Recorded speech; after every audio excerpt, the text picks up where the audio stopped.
ఆయన మనకు అనుగ్రహిస్తున్న సత్యములను మనం గ్రహించుకొని ఉండాలని ఆయన మనల్ని గురించి ప్రణాళిక వేసుకుని ఉన్నారు. He has his own plan. ఆ ప్లాన్ లోనికి ఎంటర్ అవడం సాధ్యమైతే అది చాలు. ప్రత్యేకంగా వేరే ఏది చేయమని దేవుడు ఆశించట్లేదు. దేవుడు చెప్తున్నారు, ఐ హ్యావ్ మై ప్లాన్స్. నీ దానిలోనికి ఎంటర్ అయితే మాత్రం చాలు. I have redeemed the, I have called you out, I have separated the. నేను నిన్ను పిలిచెను, నేను నిన్ను వేరుపరచను, నేను నిన్ను నీతీకరించెను, నీవు నాకు బహు ప్రియుడవు. లోకం మొత్తం నిన్ను చూసి you are of no value, నీవంటే ఎవరికి నీ ఇష్టం ఉంటుందని చెప్పినను. లోకం మొత్తం నన్ను ఇష్టం లేదని చెప్పి కుష్ఠరోగి అని శిష్టకాలం కష్టకాలంగా మార్చిపెట్టినా అది నాకు విషయం కాదు.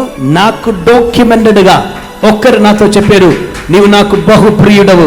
I'm not being loved, I'm not being loved by anyone in the world, but I am beloved of my God.